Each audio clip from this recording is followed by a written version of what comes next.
Hi Romians, I'm Druzhnik. Thank you for being here and welcome to Old World. Old World is a 4X turn-based historical strategy game developed by Mohawk Games that takes elements from the Civilization franchise and Crusader Kings and threads it into something new and refreshing. If you like historical strategy games, storytelling, character development, and if you've enjoyed the Civilization series or Crusader Kings, you'll likely enjoy this game too. I want to thank the developers at Mohawk Games for providing me a key to the preview build to try out this game and share it with you. Old World will go into early access on May 5th, 2020. Please bear in mind that this is a preview build and that the game is still in development. There will be bugs, there will be more content, there might be changes to the way the game looks. But as it stands, I've got about 3 hours of gameplay with it so far and I've loved every second of it. I hope you will too. So what makes this game different from the Civ franchise, you might ask? I'll go over some of the core changes before jumping into the game. I recommend not skipping this part, perhaps especially if you are a fervent Civ player. First, the game uses an order system to move units and have them perform actions. This is one of the new mechanics that I really appreciate. The order system means that even though all your units can theoretically move each turn, you may run out of orders before you get to move them. All, that is. It also means that when at war, the larger army won't necessarily win if that army doesn't have enough orders to spend. In Civilization, usually the larger or newer army wins. Here, there's more tactics involved. You'll see that soon, and we'll go over that in detail when we are in the game. Old World also adds ruler succession. You start with a historical ruler as the head of your royal dynasty, but that ruler will age and die, leading to an heir taking over the throne. Each time an heir succeeds to the throne, they pick a new ambition to make a name for themselves. This grants the game storytelling mechanics that are different with each new game. But taking the throne is not all. You must also prove that you are worthy of it. The higher a ruler's legitimacy, the more orders at your disposal. Legitimacy can be earned through accomplishing ambitions, building wonders, and gaining renown. To CK2 and Imperator Rome players, succession and legitimacy are staples. Here's another one: politics. Each nation has 4 noble families and they all want to own cities. They all give benefits to these cities depending on the family that they are from. If you displease the other noble families, you might run into trouble with unruly cities or even revolts. You might then also want to keep a close eye on your throne. One mechanic I really like in this game are the dynamic events. These create a procedural story based on your decisions. Currently, there are over 1,000 unique events in the game, and the developers are sure to add even more. These events shape character memories, traits, and relationships, and can trigger other events later, adding a role-playing mechanic that you'll know I love if you've watched me play games for a while. Mohawk has also added a resource market to the game that makes trade possible. People who have played or watched Stellaris will have a good idea of what that amounts to. Lastly, research is different from how it works in Civilization. There is a technology card deck, and every time you get to pick a tech to research, the other cards are discarded until you've gone through all available cards. They will reappear upon reshuffling the deck. This makes research choices weightier because you know you won't get the card you've just passed over for many more turns. There's more to say, but I think it's time to start showing you the game so that we can learn and discuss as we go. The series I'm starting will run for about a week or so, and then we'll see how we proceed from there. Feel free to ask questions and give your own feedback. Okay, you ready? Because I'm ready. Let's get into single player, new game. And here you can see the leaders that are currently in the game. I don't know if they will be expanded upon. I think they probably will, but these are the options now. I've already been over this window here, and I was like, I'm going to play as Egypt. But let's just go over them real quick. We have Assyria with Ashurbanipal. Don't know if that's the proper pronunciation, but as you see here, this is interesting. So every civilization starts with 3 different technologies already unlocked, with unique units that they can recruit, and with 4 families. We went over that in the introduction. So here we have Nebuchadnezzar from Babylonia. Nebuchadnezzar. Really like that name. I really do. He has Akkadian archers and Cimmerian archers. We have Dido, of course, of Carthage. She looks very haughty. A turreted elephant. I guess they don't have an icon yet. I guess that's what it means. Doesn't have art yet. Remember, this is not even early access when I'm playing this, but it will be very soon. I hope it won't break my game when it goes into early access. We have Hatshepsut. I would have expected Cleopatra, but this is interesting. I don't know. Female pharaoh. Okay. She declared herself officially male throughout her reign. That's very interesting. We'll go over that in a second. But she's got Kushite cavalry and a light chariot.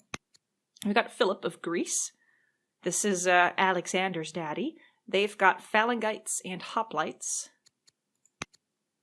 Cyrus of Persia, obviously. A cataphract archer and a I now kind of want to play as Persia. Okay, how about this? This is the deal. The first game, however long it is, we'll play as Egypt, and then the second we'll play as Persia, because I do like my horses. And then we have Romulus of Rome, who's got legionaries and Hestatus. But okay, let's go back to Egypt and just read her bio real quick, because I think she's funny. I am Hatshepsut, a female pharaoh, though declared myself officially male throughout my reign. I had to use my ruse to come to the throne, using my vast knowledge of religion which endeared me to my people and declared me wife of the god Amun. I am also of royal blood on both sides. Married to my brother, Thutmose II, I bore a female heir, Neferure. After that, I could not bear more children. Oh, okay. Occasionally I wore a metal beard, but it is a fair price to pay in order to drive my people to a better destiny. A metal beard. Under my reign, Egypt created many trade networks and re-established itself as a nation of builders. My love for science and education allowed me to befriend the most talented architects who helped the Egyptian empire spread its buildings throughout the known world. Ooh, I like her already. Next. So there's a simple setup and an advanced setup. Simple setup is just difficulty, map size, and map script. We're going to go for the advanced setups. So you can choose how many opponents you want to play against. We'll choose 6 because, we want to have an opportunity to meet everybody, right? We'll play as Egypt barbarians. You can say none, no barbarians. Passive, which means that they will not declare war. Tribes won't. Well, it's what it is. There's weak, normal, strong, and raging, which shows how much chance you have of being raided every year. Should we go for weak to see, that mechanic? I mean, if I die, then at least we'll have learned something, right? So you can look at succession, agnatic, only males, agnatic, cognatic, males inherit before females, genders inherit equally, females inherit before males, and only female descendants can inherit. So she's a woman. Would she Nah, she's probably still quite traditional. I don't know. Females inherit before males? Nah, let's just do agnatic, cognatic for now. Mortality. You can say character lives long lives, standard. Characters do not frequently die young. They do die young sometimes. Or realistic, nasty, brutish, and short. Let's do standard. Development. Fledgling. Existing nations start with the least cities. Established. A few more cities. Advanced. Even more cities. And massive. The most cities. We'll do fledgling because I want everybody to have the same start. Then here are the difficulty names that I really, really enjoy. You have the able, the just, the good, the strong, the noble, the glorious, the magnificent, and the great. Obviously, everybody wants to be like one of these 3, right? Glorious, magnificent, and great. But I'm going to go with the good for now.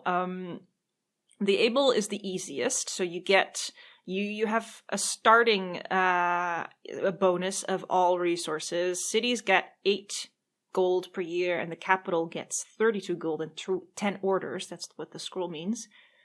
Here we have a little bit less, but what the good adds is +1 unhappiness per year in each city. And I do want to be able to show you that effect as well. So I'm going to go with the good. Now map size, I don't know, with 6 people in it, should we do large? Let's do large. Use map script. Or use map. Okay, so there are different maps. Oh, that gives some modding options, doesn't it? But let's do a random map. I mean, we could make it good for ourselves, but let's do random, you know. And then you can pick a seat if you want to. Human players follow the same rulers as the AI. Okay. No tribes. Nah, we do want tribes. No fog of war. Locked save. What does that mean? The save file is checked against a hash to prevent modification using an outside editor. Okay. No undo. Players not allowed to undo a move. Oh, I didn't know that you could undo. Disable tutorial. We'll keep it on. And randomize families. No. Start game. Should we? Yes. Start it. Multi-level improvement classes are cheaper to build if they are adjacent to improvements of the same class. So if you build a courthouse next to another courthouse... Oh, look at the crabbits! Oh! So why are the crabs bigger than the birds? These are really big crabs. Crabs. Okay, so this is one big difference that you can immediately notice. Difference between this game and Civilization. You can only settle cities in places that are city sites, so that already have some very primitive civilization in them. That means that, on the one hand, maybe it takes away some strategic decision-making where you place your cities. On the other hand, though, there are a limited amount of city sites across the map. And if you do not get to those that you want or that are close to your empire, somebody else will. And you know what? You will not be able to settle there anymore. And if all of these sites are taken, I think that you won't be able to settle anymore at all. So this is a very interesting mechanic. I've played around with it in my first 3 hours of the game, and I've been very confused. At some point, everybody around me had taken all the city sites, and I was like, ew. So, if you're not careful, you may be in trouble. So, let's see where we want to settle. I think I'm going to go there, because I want those, are those horses? Yes, I want the horses too. I mean, you grow into whatever you have, but yeah, this gives me the most options. So, you'll see, that this caravan, if it moves, it's a little hard to see, but it's one scroll, one order. Here we have 8 orders. Orders can be spent on various actions, such as moving, attacking, and building improvements. Unused orders are sold for money at the end of the year. So we get 2 orders, plus 2 orders every turn, I suppose, because of our legitimacy. It's very low, 20, because of the family opinions that we have. So that is something to look for. Very, very important. So we will go here, and we will find our capital here. I think that this is probably our family, but let's look at it. So here is Queen Hatshepsut, and we are what? What family are we of? Can I? No? I guess, I don't know. She's a builder, and here you can see at the top, you can see their trait. So this is the builder trait. Can add urban tiles, multiple workers can build improvements, minus 50% train time for workers. She can serve as a governor or chancellor, and she gets plus 3 discipline. We'll see all of those effects in as we go along. Now, before we settle the city, let's quickly look at the UI over here. We have victory conditions, and as I said in the introduction, each leader chooses an ambition. So you'll see the ambitions fill up here, and I think that when you've met them all, you win. I don't know. No, that's not entirely true. Well, that is true probably, but you also win when you reach 31 points, or if anybody else does. So this is our family. Do we need to get married? I guess we can't. These are the laws that you can enact. State religions: Zoroastrianism, Judaism, Christianity, and Manichaeism. Game log, so you can see what you've done and what has been done to you. This is the tech tree. We'll come to that. These are your cities and whatever they're producing, so this is basically the city summary. This is the map. And this is the help screen. We don't have to go to the help screen. Then we have our resources: money, food, iron, wood, Stone. Science, used to research technologies. Civics, used to develop specialist and finished projects. Unused civics go into the national stockpile, which can be used to enact laws and establish theologies. Training rate. So this is used to train military units. Unused training goes into the national stockpile, which can be used to promote and upgrade units. And luxuries. So, let's found our city. Let's found the capital as a Ramesside. I guess that's what we are.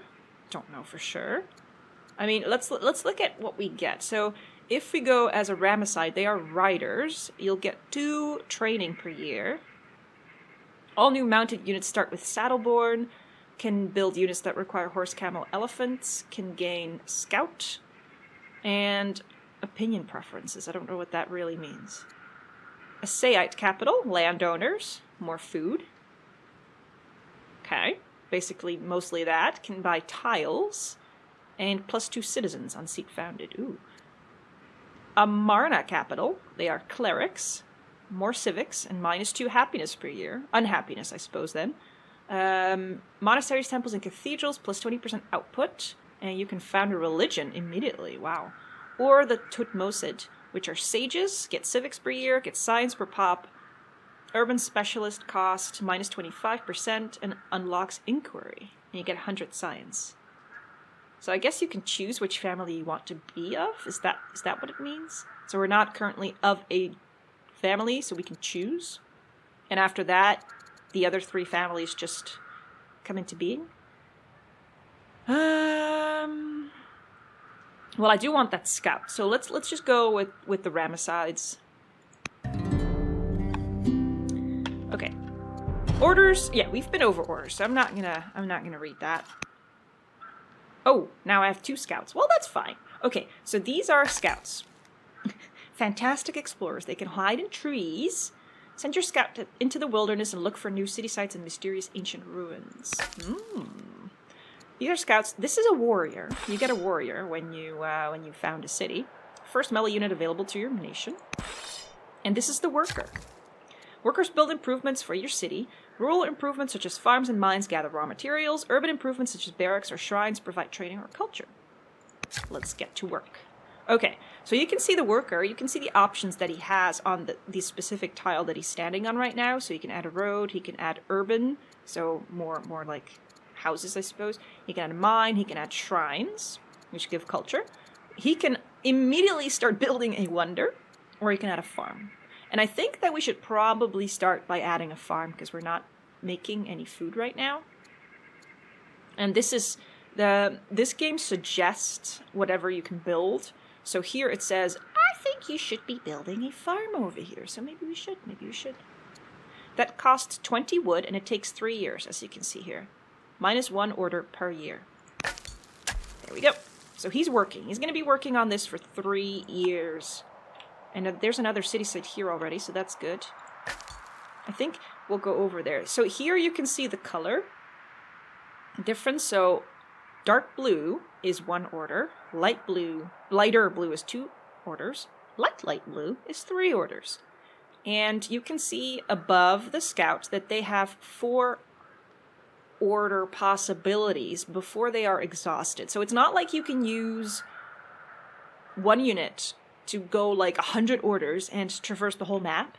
Well, you could, but it costs you a lot. And we'll show you. Wow, I'm already a queen. I'll show you in a second. Okay, so this is a shrine. Now you see here, he has 1 more order possibility left, so we can go there. If we were to go there, it would cost us 3 orders and 50 training. So you can force them to go further than they actually can, but it'll cost you dearly. Now, I'm going to keep him here because I only have 2 orders left, and we already see this, and I want to move the other scout as well. So I'm going to move him over here. Your scout has moved on to some barley, a harvestable resource. Your scout can spend an order to yield a small amount of materials. Ooh, that was over there. We already moved past it. So you can go on top of a resource and harvest it before you build mines and farms over it and such. So now we have no orders left. We'll get 13.1 orders in the next turn, so that's fine. we have to pick a research.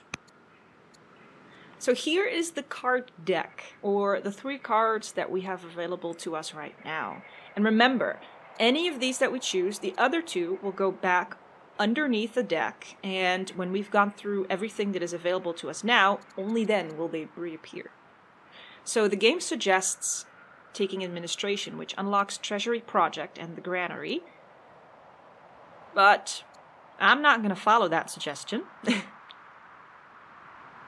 I want either trapping or stone cutting, because I do want the quarry, but I think I want the slinger more. Do I, though? Am I really going to build a slinger soon?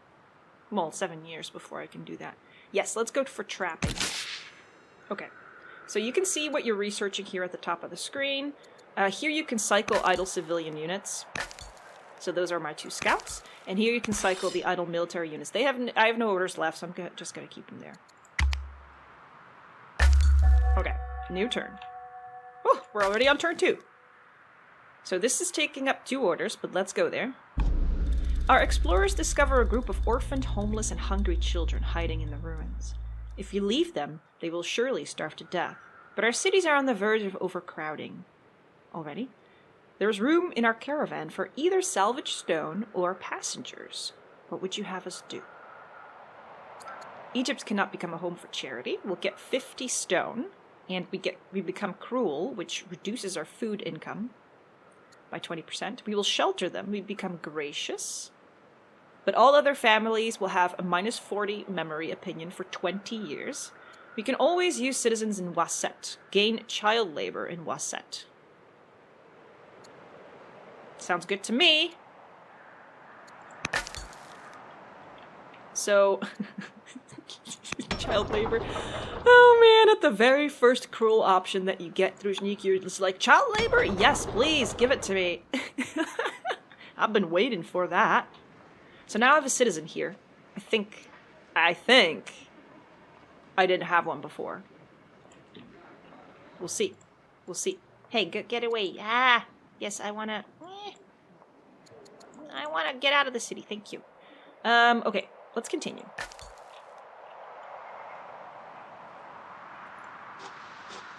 So these are gems. Probably a luxury.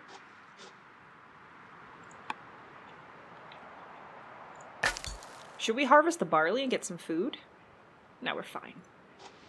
We might want to harvest something else. Like this. We are losing iron. Another city site. Harvest ore. That gives us 8. Nice coastal options here. Marble. Okay. We have 4 orders left. We might want to explore with our warrior as well and go that way. Like, why not? Now we have 1 order left.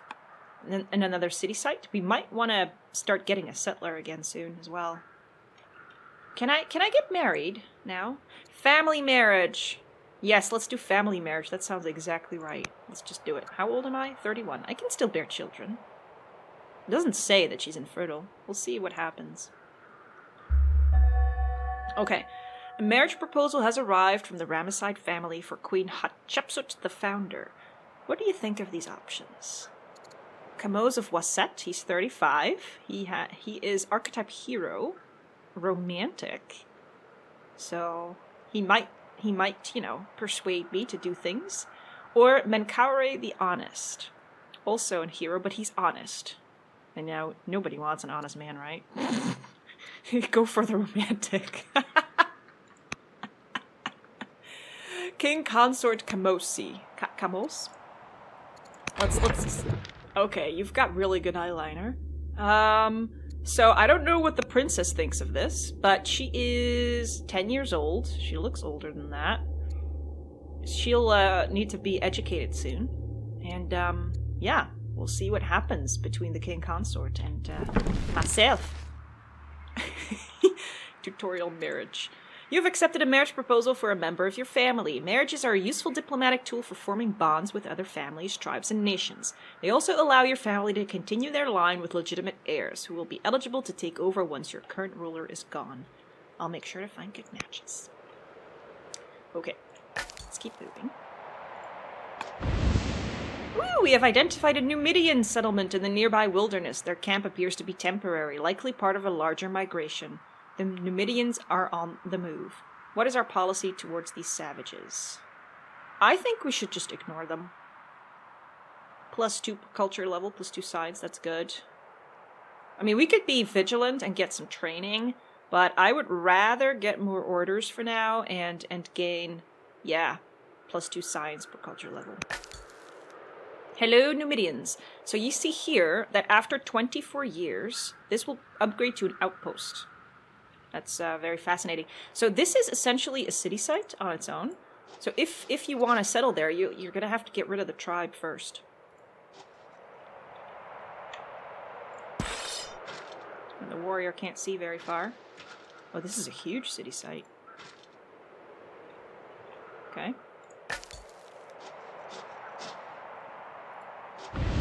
More Numidians.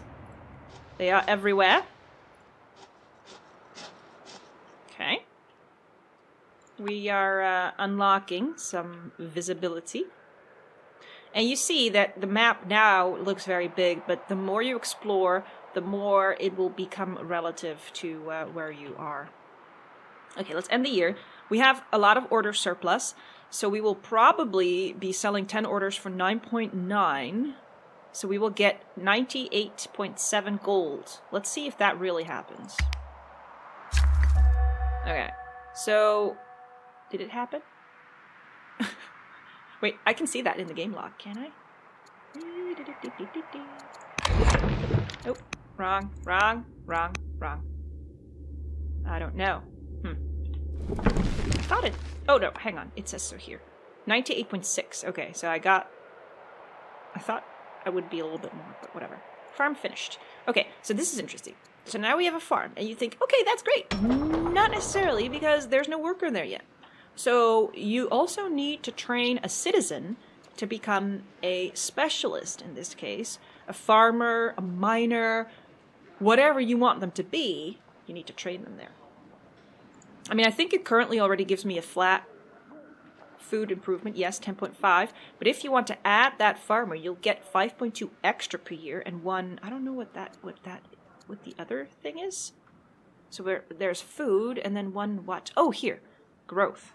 Okay, so adding a farmer will add growth to the city, so that's a good thing. However, I want another settler. The game is telling me get a warrior or do a festival. Festivals, these are civics that you can repeat, so you can do this over and over. On completion, it gives you 20 growth and minus 20 unhappiness. So here you can see the discontent.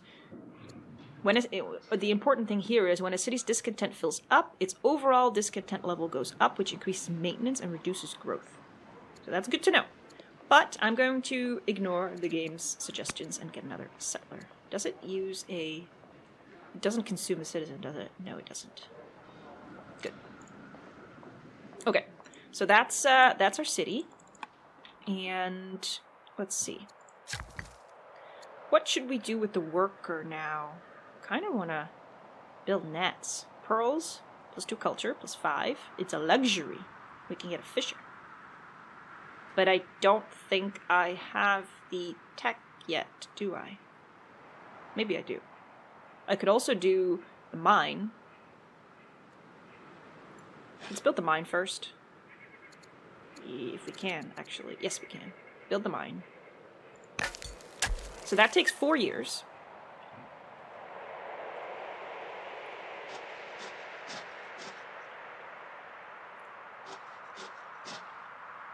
Let's have you go there. Ooh, more Numidians. They are everywhere. They are absolutely everywhere. Let's see. I wanna prioritize moving my scouts because they can move further. Just makes more sense to me. Uh-oh, barbarians. They are always hostile, I think. That's why they're red.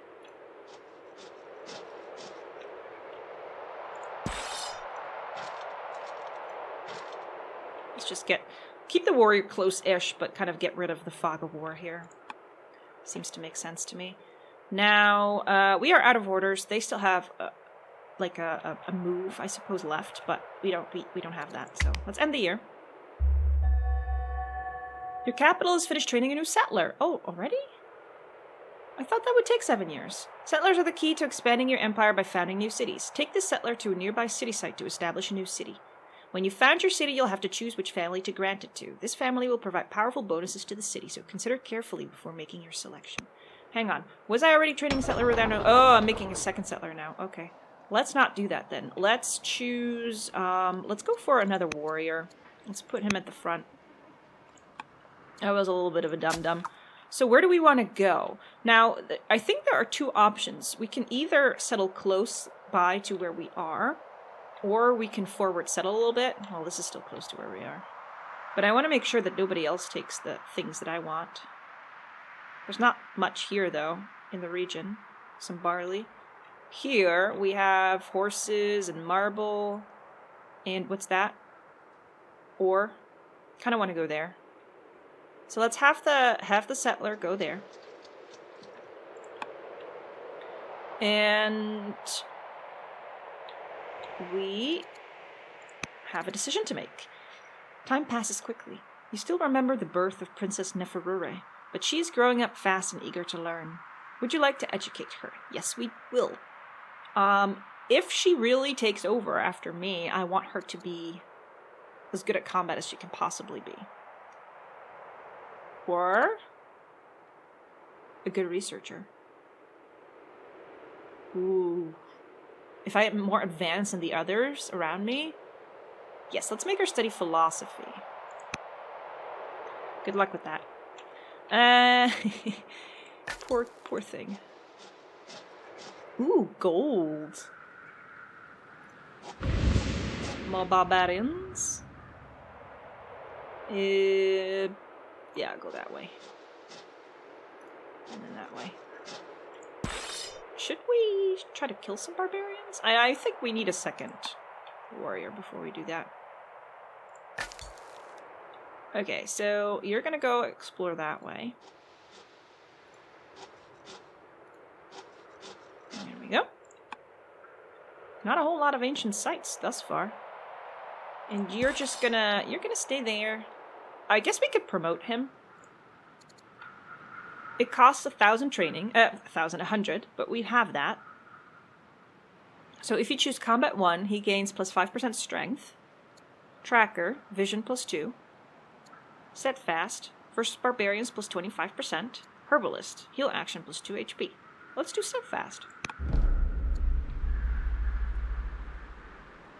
Our warrior unit has been hard at work training for battle, and they are ready to take orders. Will you take the role of general and lead them? Yes, I belong on the field of battle. Okay. Or no, I'm needed in the capital. Well, I'm currently not officially governor. So how about I say yes? There we go. So now we have a general leading these warriors. And I don't know why it's a male model, but yes, that's us on a horse. That horse is really big. It'll make them stronger. More effective. In a surprise piece of news, you receive an update from your heir, Princess Neferure.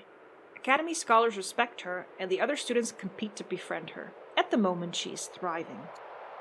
Good! Encourage her to focus on scholarship, which gives her wisdom, or it is healthy for her to seek friends and fellowship. She becomes affable. 2 growth per culture level as a governor. You know what? Let's do that. She needs to be as well-rounded as she could possibly be. Okay, so let's go and take a look. I think I might like to settle there, but let's see what unlocks here. Yeah, I want the marble and the barley and the horses, and yeah, this is a good site.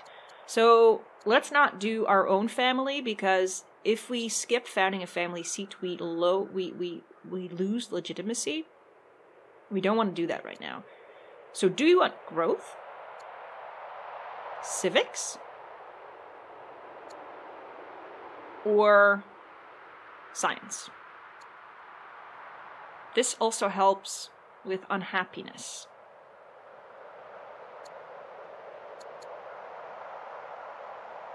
And you see that it says a new city will not be connected to the capital. That is not necessarily a horrible thing. What it means is that if your cities are connected to the capital, they will gain extra bonuses. And now they won't. Ramessides are always connected to the capital because those are riders. Riders are always connected. Let's go for...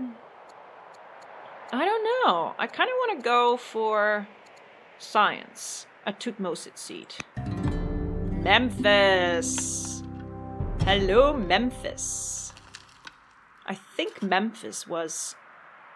Yeah, that was Riverbound. But that's okay. Choose research. Okay, we have 4 options. See the other 2 that I discarded last time. Let's see which ones they were. Let me see. What was it? I don't remember. No, these are all locked still. Stone cutting. I didn't pick stone cutting.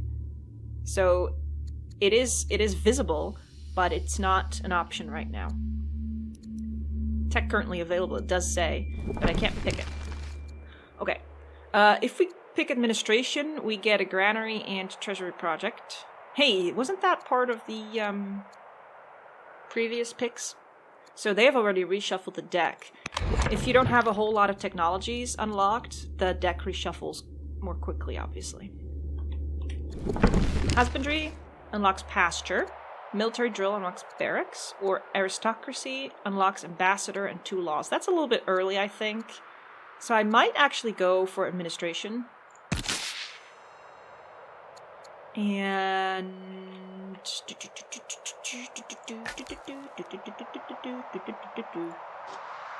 Horses? Okay. So how about warrior? You go unlock these here. So that we don't have all this fog of war. 3 orders left. 1, 2, 3. Okay. Choose production in Memphis.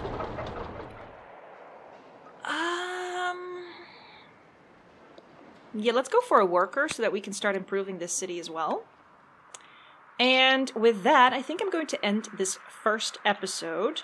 So I will go... I will not release these episodes daily, but there will be one more episode of Old World tomorrow, and then I'll cycle back one of the other series on the channel. However, there will be frequent episodes for the first week, and then we'll see how far we get and how you are liking it, and we'll review and see how we move on from there. How about that? Is that a good proposal? I think it's a good proposal. We're going to have to kick those barbarians out and settle the city there. That's a plan. That's a good plan. Okay, I like that plan.